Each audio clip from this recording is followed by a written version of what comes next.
Adam Kinzinger, sits on the House Foreign Affairs Committee.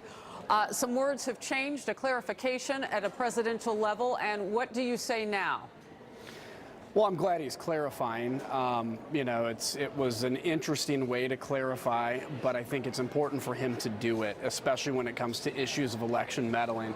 The president is absolutely right. He has been one of the toughest presidents on Russia, and I've said this repeatedly. All you have to do is look at all the sanctions that have been imposed, lethal weapons to Ukraine, the killing of Russian mercenaries in defense of our troops, and a whole host of other things. They've been very aggressive.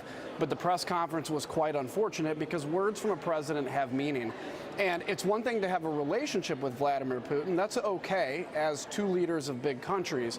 But to have a friendship is different with a guy that literally every day is bombing schools and hospitals by his direction and poisons people on the UK. It's a big deal. So the press conference was very unfortunate, but they're doing a good job today of pointing out the fact that President Trump is not some Russian puppet like my friends on the left have tried to imply.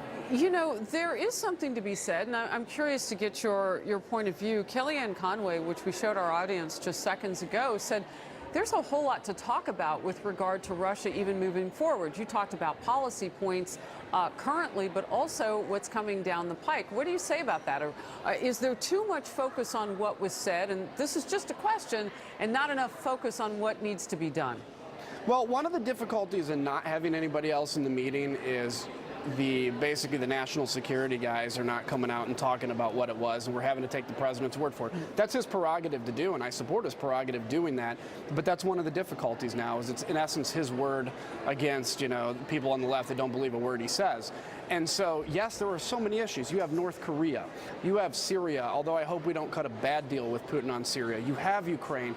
You have all these massive issues. But I equate the relationship to like a prison guard for Jeffrey Dahmer, right? You can have a relationship with Jeffrey Dahmer as his prison guard, but don't be his friend because he's a really bad guy. That's the situation I think we are with Vladimir Putin. Yeah, let's slow down for just a second on that point. I'm taking notes on what you're saying about having nobody else in the meeting. So there's this push among Democrats. I'm wondering maybe there are some GOP members, too, that would join the push to be able to get the interpreter to come forth. I see you shaking your head. Or notes from the White House on what may have happened in that meeting per the president. Your thoughts? Notes are fine. Transparency is good. Subpoenaing an interpreter. Look, the president has a prerogative to do foreign policy. That is big in his constitutional duties. As a congressman, I have a right to say if I disagree with that or whatever, and we can pass resolutions. But if we take away the president's ability to carry out foreign policy, even if you don't like it, from meeting with Vladimir Putin, or now you're going to say that the interpreter is now subject to being called in front of a Congress, I think that's wrong. I believe, and I would have said the same thing if it was President Obama and the situation was switched.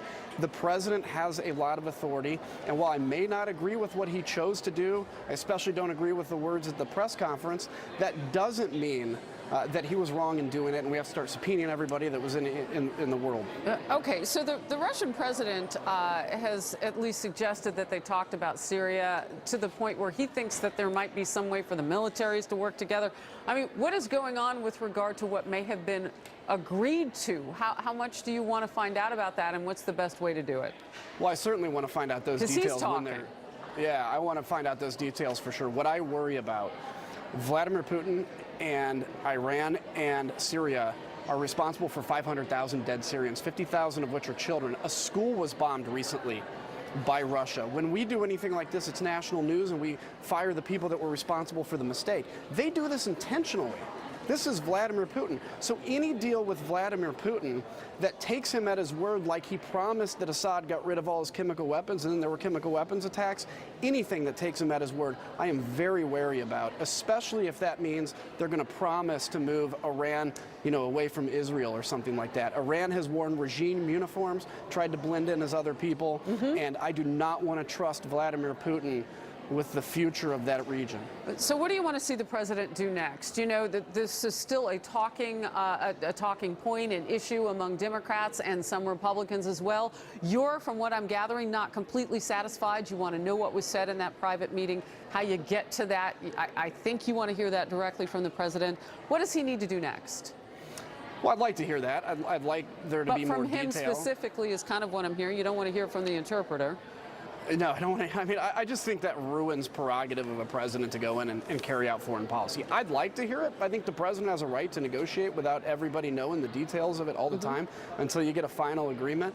I think he's starting the process of kind of walking back that press conference, and I think it's ultimately going to. But I think he was right in pointing out, which people don't point out enough, that he has been extremely hawkish against Russia. So this idea that he's colluding with Russia, which there's no evidence of, flies in the face of what we've actually done counter to Russia for the last 2 years that he's been president. Real quickly, Congressman, you just said you think he started the process of walking back that news conference. He's fully engaged in that. Yeah, it's going to take a while, though. I mean, honestly, I think a president's words, especially by Vladimir Putin, have a massive impact.